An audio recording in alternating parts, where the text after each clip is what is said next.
Hermanos, buenas tardes. Buenas tardes. Pues es un privilegio estar de nuevo aquí con ustedes.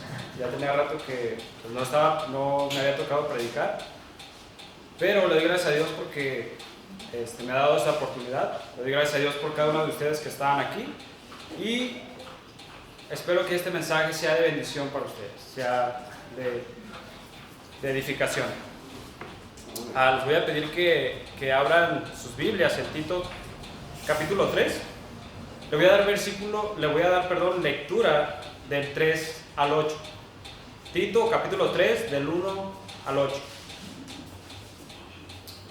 Dice así la palabra de Dios. Recuérdales que se sujeten a los gobernantes y autoridades, que obedezcan, que estén dispuestos a toda buena obra, que a nadie difamen, que no sean pendencieros, sino amables, mostrando toda mansedumbre para con todos los hombres. Porque nosotros también éramos en otro tiempo insensatos, rebeldes, extraviados, esclavos en concupiscencias y deleites diversos, viviendo en malicia y envidia, aborrecibles y aborreciéndonos unos a otros. Pero cuando se manifestó la bondad de Dios, nuestro Salvador, y su amor para con los hombres, nos salvó no por obras de justicia que nosotros hubiésemos hecho, sino por su misericordia y por el lavamiento de la regeneración y por la renovación en el Espíritu Santo, el cual derramó en nosotros abundantemente por Jesucristo, nuestro Salvador, para que, justificados por su gracia, viniésemos a ser herederos conforme a la esperanza de la vida eterna. Palabra fiel es esta. Y en estas cosas quiero que insistas con firmeza, para que los que creen en Dios procuren ocuparse en buenas obras. Estas cosas son buenas y útiles a los hombres. Ahora, si se dieron cuenta de algo aquí, es que este pasaje tiene un montón de teología. Yo, al estar estudiando este mensaje, me di cuenta de eso. Y estaba preparando otro mensaje y ya cuando me di cuenta de lo que me había metido, dije, ya no hay marcha atrás. Entonces, ahorita lo vamos a ver, pero vamos a ver solamente del 3 al 8. Ahora, para dar un poco de introducción a lo que para saber el contexto, en las iglesias en la isla de Creta, en la cual Tito era el pastor de una de esas iglesias, habría problemas. Había falsos maestros y pecado entre los creyentes. Y Tito debía corregir doctrinas y prácticas erróneas entre los creyentes, además de establecer ancianos bíblicos en cada iglesia. Esta carta tenía el propósito de instruir a Tito y a los demás ancianos que ministraban y pastoreaban bajo su liderazgo, y también a instruir, esto es lo que vamos a ver, y también instruir a los miembros en esas iglesias. De hecho, un propósito era preparar a la iglesia para dar un testimonio más efectivo a los incrédulos, porque su vida no encajaba con lo que ellos decían creer.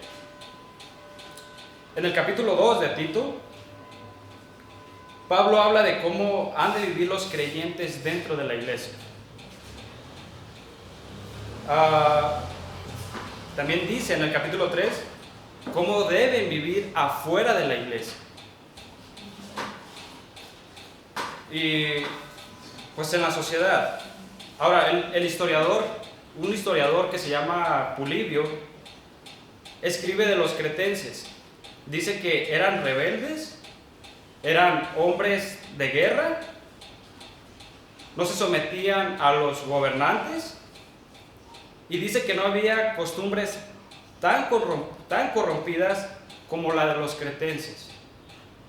Había mucho pecado en esta isla, en Creta. De hecho, el mismo historiador dice que eran mentirosos y traidores. No se podía confiar en ellos. De hecho, si ven en Tito 1:12, dice, y uno de ellos, su propio profeta, dijo de los cretenses, siempre mentirosos, malas bestias, glotones y ociosos. Ah, y eso también lo habla en parte porque los falsos maestros eran así. No estoy diciendo que todos los creyentes vivían o todavía tenían este tipo de cosas, pero esta carta fue para corregir eso también.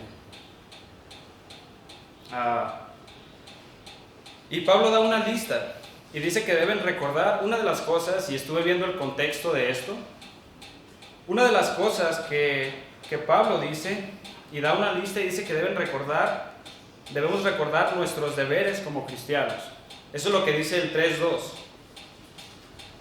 Que a nadie difamen, que no sean pendencieros, sino amables, mostrando toda mansedumbre para con todos los hombres. También dice que debemos recordar nuestra condición antes de conocer a Cristo. En el 3.3, eso es lo que dice. Porque nosotros también éramos en otro tiempo esclavos de concupiscencia,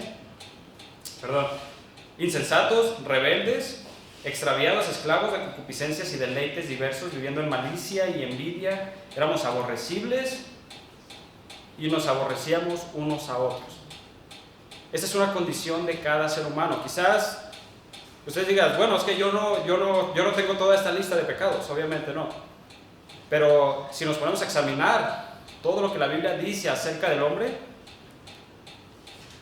más de uno nos va a tocar. Entonces, esto es una lista de pecados y de cosas que Dios nos libró, que Dios nos salvó. Y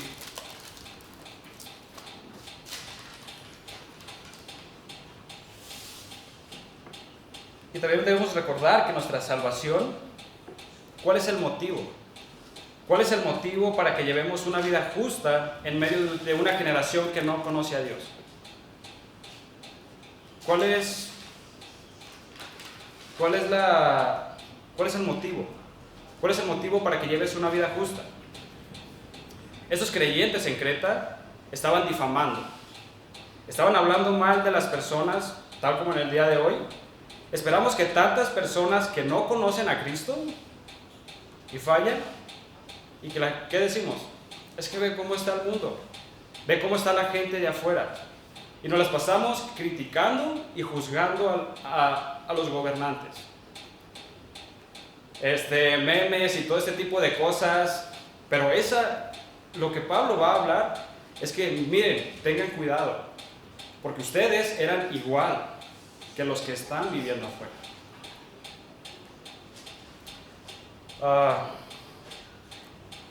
Y es por eso que nos sentimos superiores muchas veces.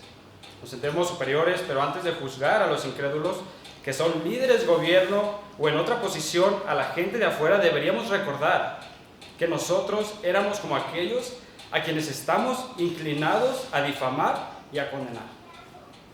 Nosotros éramos igual. Ellos no pueden hacer otra cosa, es lo que está diciendo Pablo. Son pecadores. ¿Por qué te pasas juzgando a pecadores? Son así. Esperas demasiado de una persona que sabes que no es creyente. Pero tu deber no es estar juzgando ni condenando a la gente. Ellos no pueden hacer otra cosa. Y Pablo quiere mostrarnos. Vamos a ver tres cosas. Vamos a ver tres puntos. Recuerda por qué te salvó Dios. Recuerda cómo nos salvó Dios. Y recuerda para qué nos salvó Dios. Esos son los tres puntos que vamos a ver. Pero quería dar el contexto de lo que se está hablando, para que podamos comprender bien el panorama. Entonces vamos a orar. Padre eterno, te damos gracias por este día, Señor. Te doy gracias por cada uno de mis hermanos que está aquí. Padre, te pido que me uses para compartir tu verdad, que este estudio sea de edificación para mis hermanos, Padre.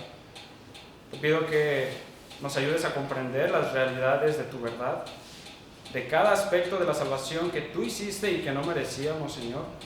Te pido, Padre, que nos ayudes a comprender y a entender lo que tú quieres que hagamos como iglesia. Padre, te damos gracias en el nombre de Cristo. Amén.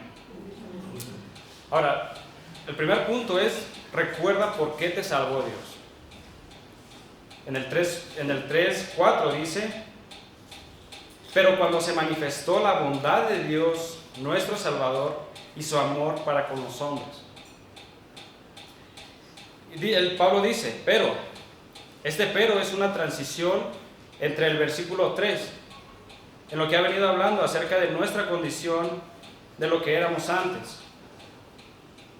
Insensatos, rebeldes, extraviados, esclavos de deleites, de diversos deleites, viviendo en malicia, envidiosos, aborrecibles, y nos aborrecíamos unos a otros.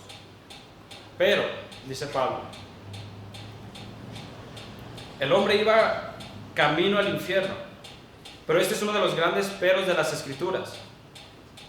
Pero ¿cuándo fue que esa bondad de la que está hablando Pablo aquí se manifestó? Esto se mostró en la cruz. La bondad de Dios se manifestó en la cruz.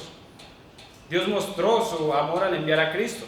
Juan 3:16, ustedes lo conocen, porque de tal manera amó Dios al mundo que dio a su Hijo. Es el amor en práctica. Ahora, Dios siempre ha sido bondadoso y amoroso, siempre. Esto no quiere decir que Dios no haya sido antes, porque fue Dios quien en Génesis 3:15 da una promesa de enviar a un Salvador. Dios no cambia. Pablo lo que está diciendo aquí es, sí, se manifestó la bondad de Dios, pero esto no quiere decir que Dios no haya salvado a nadie antes. Dios no cambia. Pero no fue hasta que Cristo murió que su amor y su bondad se manifestó para con los hombres. Dios envió a Cristo para revelar su carácter y que veamos, de hecho, aquí vemos dos de los atributos de Dios.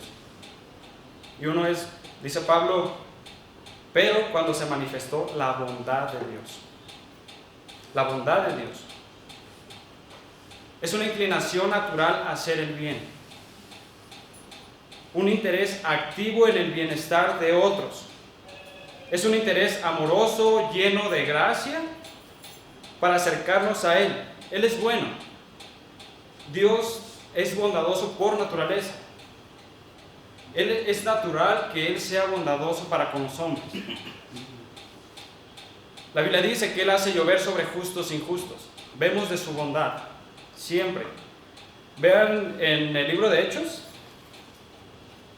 Pasen ahí a Hechos, capítulo 14, versículo 16 al 17. Hechos, capítulo 14, 16 al 17. Dice la palabra de Dios: en las edades pasadas, Él ha dejado a todas las gentes andar en sus propios caminos. Dice Pablo, si bien no se dejó a sí mismo sin testimonio, haciendo bien, dándonos lluvias del cielo y tiempos fructíferos, llenando de sustento y de alegría nuestros corazones. Dios siempre ha sido bondadoso para con la gente, siempre. Pero cuando envió a Cristo, Él nos dio la mayor de sus bondades. Él vio nuestro bienestar, aunque éramos sus enemigos. Él vio nuestro bienestar. Es parte de la naturaleza de Dios el ser bueno para con los perdidos. De hecho, vean Lucas. Pasen ahí a Lucas, capítulo 6. Lucas, capítulo 6, versículo 35.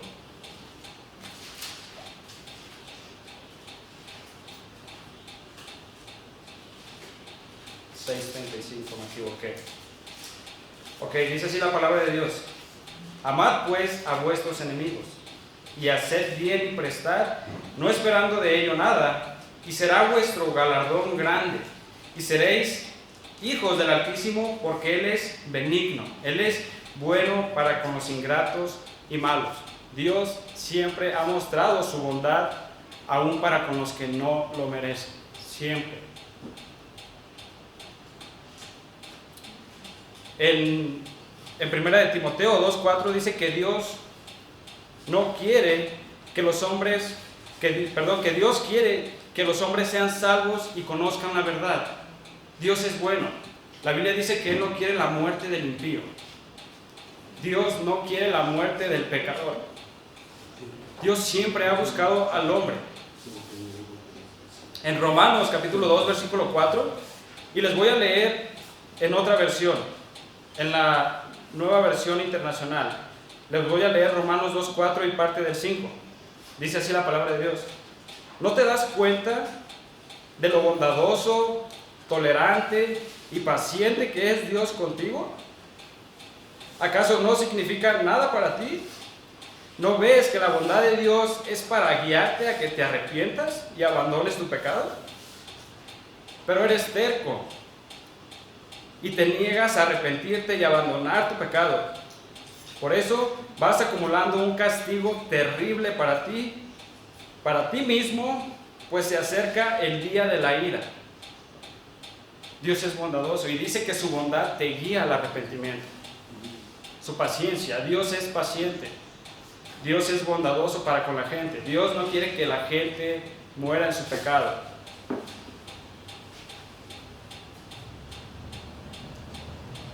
Ahora, es bondad que todos nosotros estemos aquí. Es bondad. Es bondad que Dios haya hecho salir de nuevo el sol este día, que nos esté dando aire. Es bondad. Es un día que Dios te haya dado la oportunidad de estar aquí a escuchar su verdad, de despertarte este día y abrir los ojos. Es bondad de Dios. Pero el texto dice, ahí en Tito 3, 4 dice: pero cuando se manifestó la bondad de Dios, nuestro Salvador. Dios es Salvador por naturaleza. Él es Salvador. Dice: y se manifestó su amor para con los hombres. Eso es lo que dice, y su amor para con los hombres. Ahora, la palabra ahí para amor en el griego es filantropía. Y se compone de fileo, que es tener afecto hacia, y antropos, que significa hombre. Y se refiere a compasión. Es el anhelo de librar a una persona de dolor, peligro, y involucra más que una emoción, y siempre se expresa de alguna forma de ayuda y beneficio desinteresado. Dios ha mostrado su amor para con los hombres. Dios no tenía por qué amarnos. No tenía por qué amarnos. Vean la lista de pecados que se ven en el 3. No merecíamos que nos perdonara. No merecíamos su bondad, no merecíamos su amor, pero Dios, por un beneficio desinteresado, mandó a Cristo.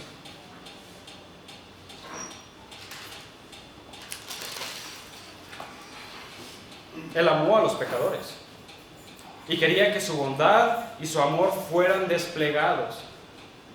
Eso fue lo que nos salvó. Dios no tenía por qué hacerlo, pero Él quiso mostrar quién es Él. Él quiso mostrar su bondad. Él quiso mostrar su amor.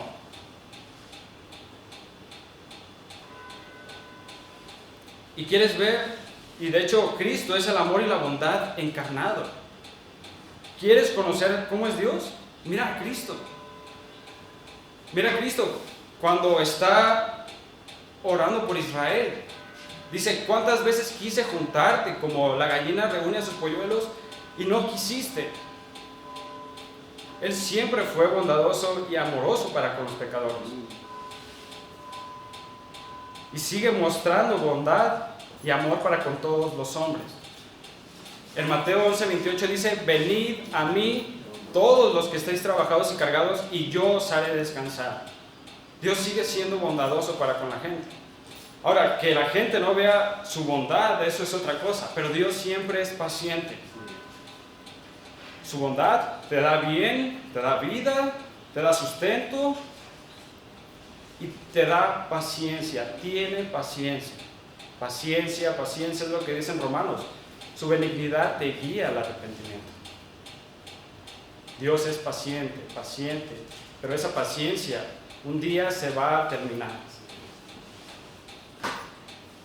Ahora, regresando al primer punto, dijimos: recuerda por qué te salvó Dios.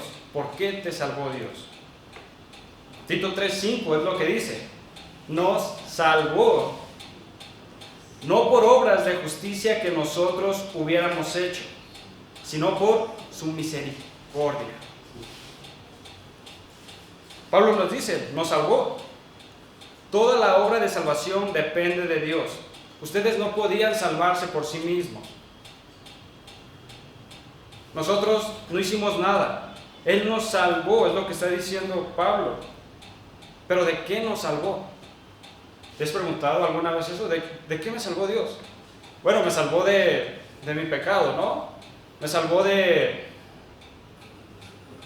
no sé, de mi tristeza, cualquier otra cosa. Pero podemos resumir 3 maneras en las que Dios nos salvó. Dios nos salvó de sí mismo.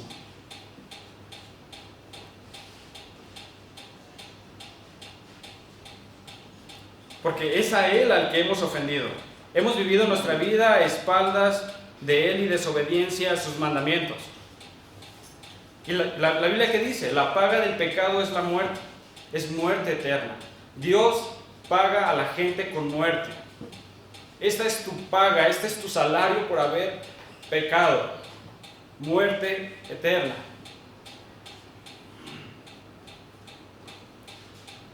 Entonces, fuimos salvados de la paga del pecado. Y lo que quiere Pablo es darles a entender, miren, ustedes no son diferentes a la gente de afuera. Ahora, que Dios los haya salvado es otra cosa, pero no se sientan superiores a la gente de afuera. Porque si no fuera por Dios, ustedes hubieran sido igual que ellos. En vez de si estar juzgando a los gobernantes, a las personas, recuerda que tú eras igual. Entonces Dios nos salvó de la paga del pecado, del infierno. Fuimos salvados del infierno eterno. El pecado no te iba a condenar, el diablo no te iba a castigar en el infierno. Es Dios el que lo iba a hacer. Sí. Otra cosa que podemos ver es que fuiste salvado del dominio del pecado. El pecado ya no es tu amo. Ya no eres su esclavo. Cristo ya te compró.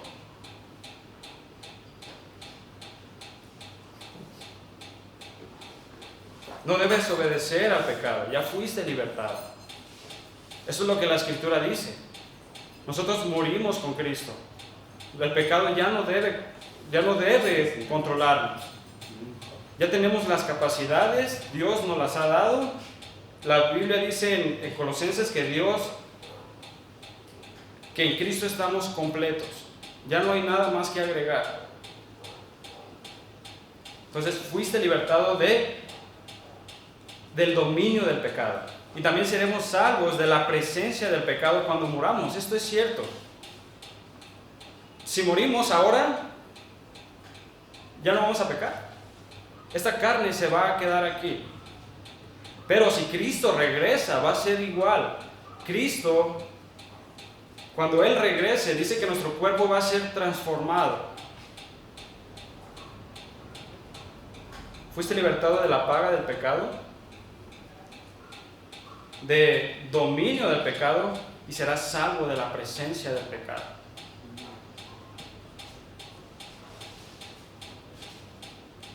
Qué maravilloso será eso. Cuando nuestro cuerpo sea transformado, ya no vamos, ¿se dan cuenta de eso? Ya no vamos a pecar.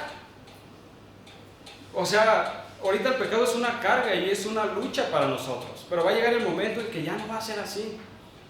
Esto es algo realmente maravilloso. Y todo esto pasó, dice Pablo, no por obras de justicia que nosotros hubiéramos hecho. No fue por ti, no fue por tu vida. Dios no vio nada de ti y dijo, yo sé que Él me va a recibir y por eso yo lo voy a salvar. No es cierto. Dios salvó por su voluntad, no porque haya visto nada bueno en nosotros. De hecho, Efesios 2, 8 y 9, ¿qué dice? Porque por gracia sois salvos por medio de la fe. Y esto no es de ustedes, pues es un regalo de Dios. y no es por obras para que nadie se jacte, para que nadie se gloríe y llegue con Dios. Señor, yo sé que me escogiste porque, pues vea, yo soy bien inteligente, ¿no? Es que ve, Señor, yo soy bien sabio. Es que ve, Señor, yo vengo de una genealogía que eso no cuenta, no es por obras.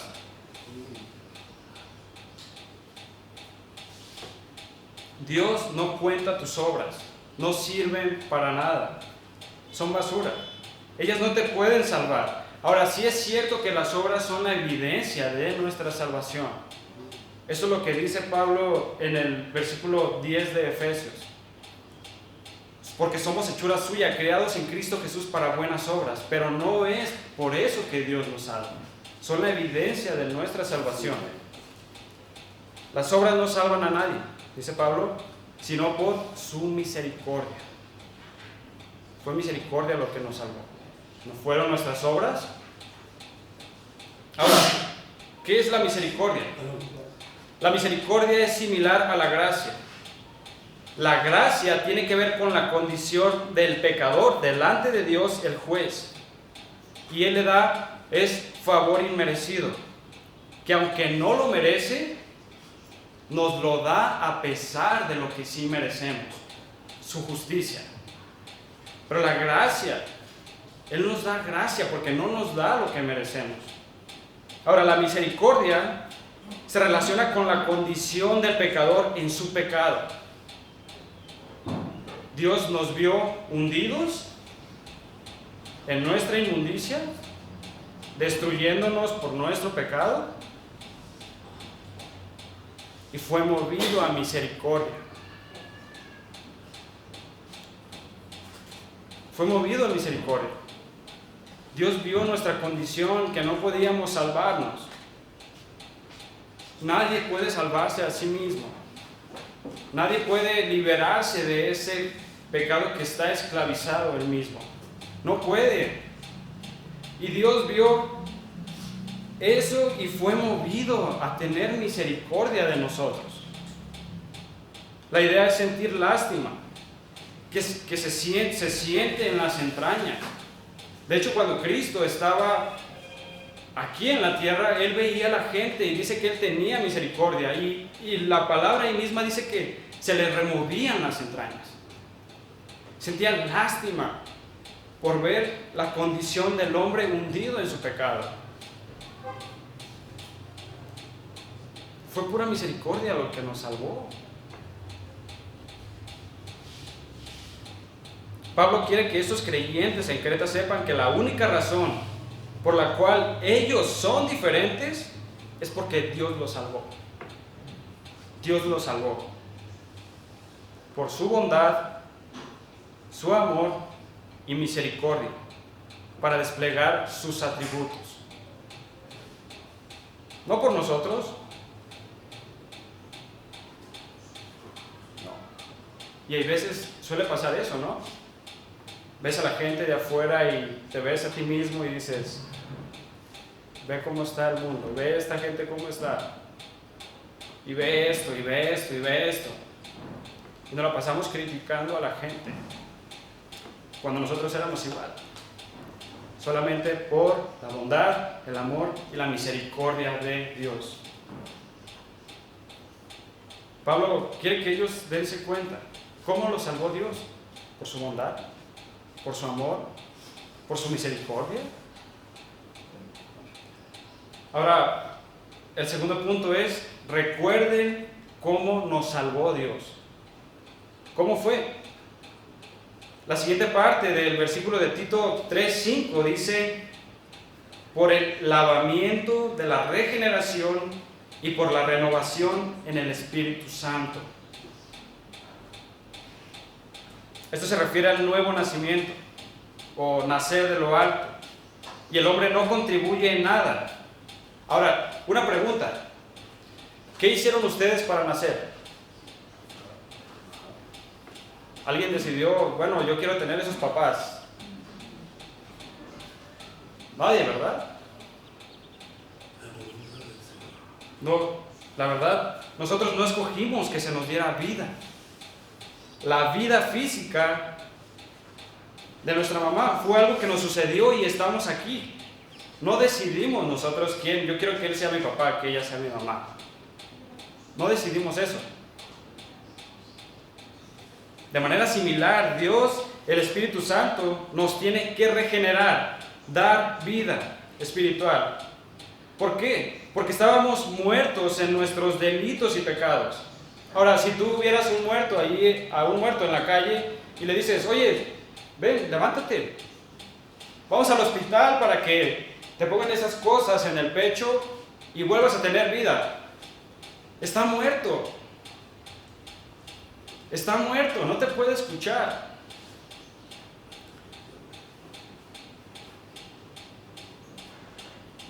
No te oye. Necesita vida. Esa era nuestra condición. Hasta que el Espíritu Santo vino y nos dio vida, creímos. Esto no tiene nada que ver con nosotros. La obra del Espíritu Santo nosotros somos pasivos en esa obra. Nosotros no hacemos nada. Igual como no decidimos nacer de nuestra mamá, nosotros no decidimos nacer de nuevo. No.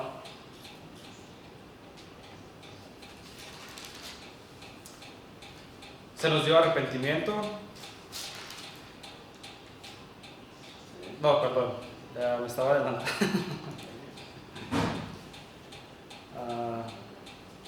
No, se estaba adelantando. Se nos dio vida, se nos dio arrepentimiento y fe. Pero todo esto es progresivo a la regeneración. No es que creíste y luego fuiste regenerado. Primero se te tenía que dar vida para que creyeras, para que tuvieras fe y te arrepintieras. Bueno, pero ¿cómo nos dio entonces Dios vida? ¿De dónde viene la fe? La fe viene por el oír y el oír por la palabra de Dios. Pero sí es cierto que nadie se va a salvar si no oye el Evangelio. Nadie. Pero a la misma vez el Espíritu Santo tiene que dar vida para que creas y tengas fe. La regeneración viene primero que la fe. Tú fuiste, se te dio vida. Así como Dios dijo en Génesis de que de las tinieblas resplandeciera la luz, fue así como Dios dijo, vida. Te dio vida. Esto no depende de nosotros.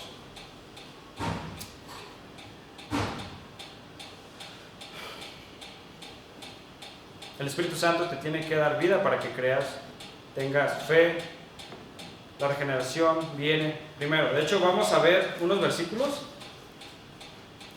Vayan a Santiago 1:18. Santiago 1:18 dice así la palabra de Dios. Él, de su voluntad, nos hizo nacer por la palabra de verdad, para que fuésemos primicias de sus criaturas. Él, de su voluntad, nos hizo nacer de nuevo. ¿Qué hicimos? Nada. Se nos estaba predicando el Evangelio y Dios usó el Evangelio y el Espíritu Santo nos dio vida. De hecho, vamos a ver otro versículo que está en Primera de Pedro.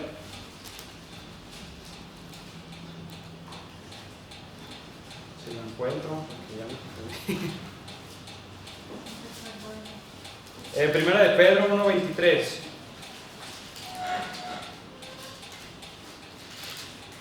Primera de Pedro 1:23 dice así la palabra de Dios: siendo renacidos no de simiente corruptible, sino de incorruptible, por la palabra de Dios que vive y permanece para siempre. Fue por medio de la palabra de Dios que Dios, el Espíritu Santo, nos regenera. Ahora, vean el Evangelio de Juan.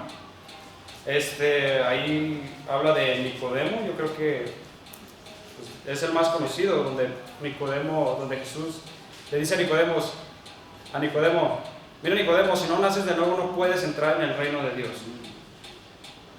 Nicodemo ni siquiera le había preguntado y Cristo le dice, mira, Nicodemo, si no naces de nuevo no puedes ver el reino de Dios. Ahora, vean Juan, capítulo 3. Juan 3,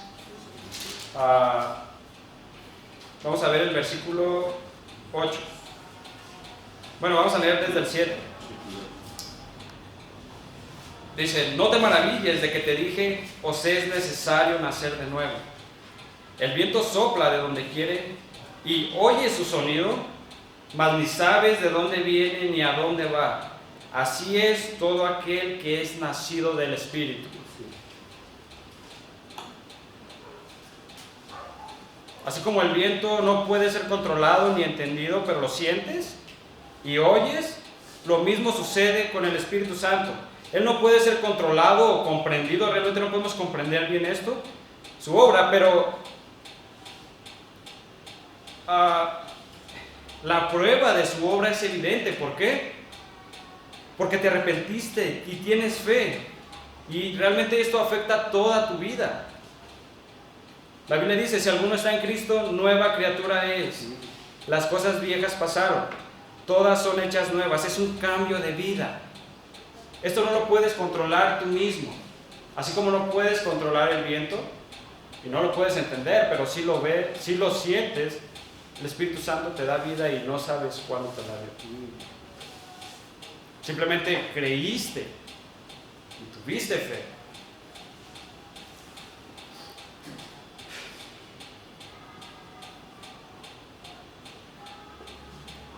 Y Pablo dice, y por la renovación, la siguiente parte del versículo ahí dice, de Tito 3, 6, en el 5, la última parte dice, y por la renovación en el Espíritu Santo. Ahora, ¿qué es esto? Esto se refiere a la santificación. El mismo Espíritu que nos dio vida nos está santificando, nos está apartando del pecado y para el servicio a Dios, haciéndonos crecer en la semejanza de Cristo, conforme crecemos en conocimiento y obediencia. El Espíritu Santo nos regenera y nos santifica. Esto es la renovación del Espíritu Santo. Ahora, quiero que noten esto. Desde el principio, la bondad de Dios, su amor, su misericordia, la regeneración por el Espíritu Santo y la renovación, todo es obra de Dios. Todo. Ahora, si quisiéramos ponernos a estudiar este tipo de mensajes solos, realmente estudiáramos un montón, porque es pura doctrina. En Tito 3:6 dice, el cual derramó en nosotros abundantemente por Jesucristo nuestro Salvador. El Espíritu Santo ha sido derramado, dice Pablo, sobre nosotros abundantemente. No necesitamos nada más. Él es el que produce en nosotros santidad y nos moldea a la imagen de Cristo. Él mora en nosotros. Nosotros somos el templo del Espíritu Santo. Eso es lo que la Escritura dice. Dice Pablo, y todo esto fue por causa de Jesús. Todo esto fue por Jesucristo nuestro Salvador. Ahora, no sé si lo notaron, pero dice desde el inicio que Dios habla de Dios el Padre. La regeneración habla de Dios el Espíritu Santo. Y aquí Pablo está diciendo que el Espíritu Santo fue derramado en nosotros por Jesucristo nuestro Salvador. Ahí mismo habla de la Trinidad. Todo fue por causa de Cristo. Ya tienes todo lo que necesitas para obedecer y tener buenas obras. Es cierto. Realmente esto es impresionante. Qué tremendo. Es Dios habitando en nosotros. El Espíritu Santo fue derramado en nosotros. ¿En qué dispensación hubo eso? bueno, lo veíamos en el Antiguo Testamento, pero el Espíritu Santo no quedaba de forma permanente, sino fue hasta este tiempo de la iglesia.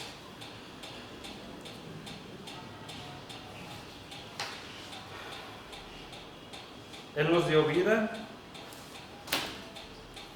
espiritual en la regeneración, nos santifica por medio de su verdad, nos empodera para vivir la vida cristiana y garantiza que tenemos vida eterna. Él es la garantía. De hecho, vamos a ver Efesios.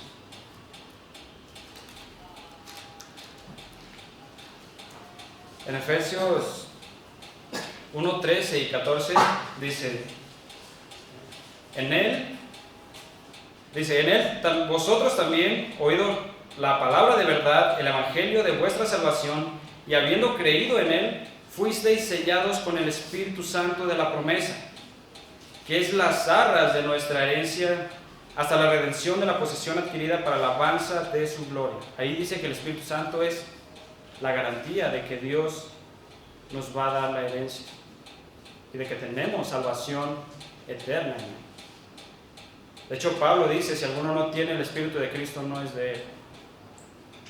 Si el Espíritu Santo no mora en una persona, en un creyente, no es de Dios, no es salvo. Pero ahora, Pablo dice, recuerda para qué nos salvó Dios. Ahí mismo en Tito 3:7 dice, para que justificados por su gracia viniésemos a ser herederos conforme a la esperanza de la vida eterna. Para que justificados, de nuevo, otro término de la teología, justificados por su gracia. La justificación es una declaración legal. En la justificación, el hombre está delante de Dios, en el tribunal de Dios como el acusado. Y Dios dice, te declaro justo, gratuitamente, sin causa. Dios justifica gratuitamente a las personas. Nos perdona sin causa, perdona todos nuestros pecados, porque nuestra cuenta es transferida o es imputada a Cristo. Y la vida perfecta de Jesús, su justicia, es puesta a nuestra cuenta. Esa es la justificación. El hombre estaba delante de Dios como un condenado y Dios lo justificó gratuitamente bajo los méritos de Cristo Jesús. Así siempre ha sido la salvación. Nuestra cuenta fue transferida a Cristo y la vida perfecta de Jesús es puesta en nuestra cuenta por gracia. No lo merecíamos, pero Cristo se ofreció para salvarnos. De hecho, vamos a ver Romanos 3:24. Romanos 3:24 dice, siendo justificados gratuitamente por su gracia, mediante la redención que es en Cristo Jesús. Gratuitamente. Dios te justificó gratuitamente, sin que hicieras nada. Gratis, sin causa, no tenía por qué, pero Dios nos justificó. También 2 de Corintios 5:21. 2 de Corintios 5:21 dice, al que no conoció pecado, por nosotros lo hizo pecado, para que nosotros fuésemos hechos justicia de Dios en él. Cristo fue tratado como pecado por nuestra culpa. Nuestro pecado fue imputado a Jesús, para que nosotros, dice, fuésemos hechos justicia de Dios en él, para que Dios pudiera declararnos justos bajo los méritos de Cristo. Ahora la segunda parte del versículo dice, para que viniésemos a ser herederos conforme a la esperanza de la vida eterna. Eso lo dice en Tito, en el 7, para que justificados por su gracia, viniésemos a ser herederos conforme a la esperanza de la vida eterna. Pablo quiere que estos creyentes sepan que Dios los salvó para darles una herencia. Y está garantizada en el cielo, vida eterna, sin fin de días, donde Dios mismo va a ser nuestra herencia. No hay herencia más grande que Dios. Dios va a ser nuestra herencia.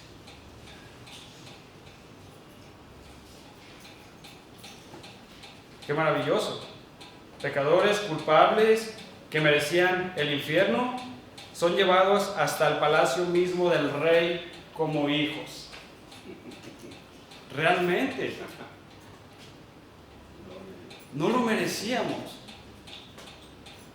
pero Dios lo hizo. Y yo creo que Pablo les está diciendo, no tienen excusa para obedecer. Para no obedecer, tienen todo para hacerlo. De hecho, en Primera de Pedro, vean Primera de Pedro, capítulo 1.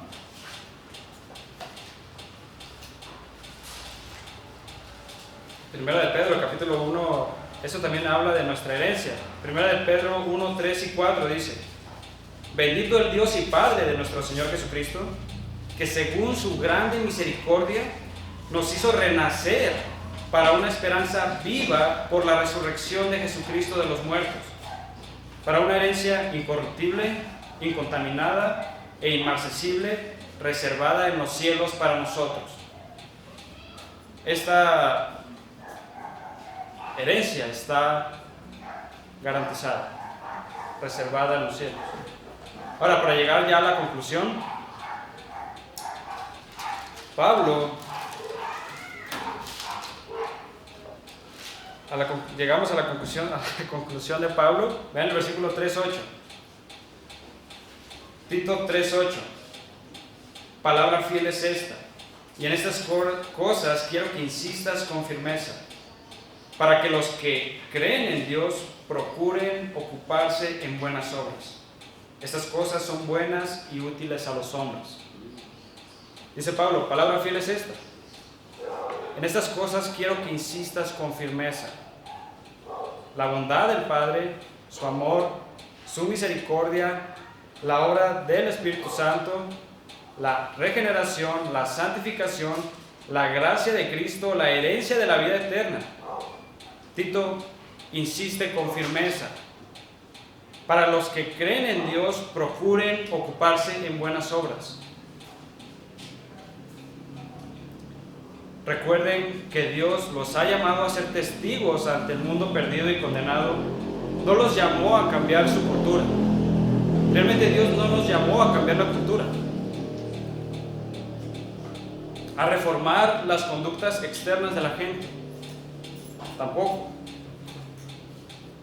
A cambiar a la gente con críticas y rebeldía. Tampoco eso. ¿Quién va a cambiar con críticas siendo rebelde? Es que ellos son así, pues yo también voy a ser así. Dice Pablo, sino que procuren ocuparse en buenas obras.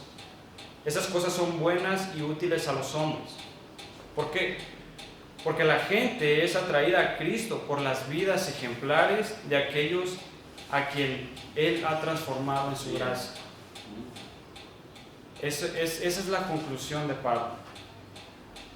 Procuren ocuparse en buenas obras, porque estas cosas son ejemplares para aquellos a quienes Dios ha transformado en su gracia. En vez de juzgar, condenar a la gente de afuera, a los gobernantes, deberíamos de ser buen testimonio para los de afuera. De hecho, para terminar, voy a terminar con un versículo en Primera de Pedro.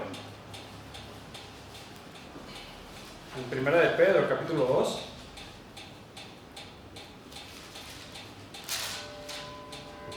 Primera de Pedro, capítulo 2, versículo 11 al 16. Amados, yo os ruego como a extranjeros y peregrinos que os abstengáis de los deseos carnales que batallan contra el alma, manteniendo buena vuestra manera de vivir entre los gentiles, para que en lo que murmuran de ustedes como malhechores, glorifiquen a Dios en el día de la visitación. Glorifiquen a Dios cuando ellos sean salvos, al considerar vuestras buenas obras. Buenas obras. Está hablando Pedro de lo mismo. Dice, por causa del Señor, someteos a toda institución humana, ya sea al rey como a superior, ya a los gobernantes como por él enviados para castigo de los malhechores y alabanza de los que hacen el bien. Porque esta es la voluntad de Dios, que haciendo el bien, hagáis callar la ignorancia de los hombres insensatos, como libres, pero no como los que tienen libertad como pretexto para hacer lo malo, sino como siervos de Dios. Vamos a orar. Padre, Señor, te damos gracias por tu palabra, Señor. Te damos gracias, Señor, porque tú nos enseñas en cada aspecto de nuestra vida cómo debes conducirnos. Padre, yo he fallado en esto también. Te pido, Señor, que nos ayudes a cambiar estas cosas que sabemos, Señor, que estamos haciendo mal. Ayúdanos, Padre, para que la gente de afuera pueda ver nuestra conducta, nuestra manera de llevar nuestra vida, y un día tú los visites con la salvación, y que nuestras buenas obras, también un día ellos te den gloria por eso. Padre, te damos gracias por todo lo que nos das, en nombre de Cristo. Amén.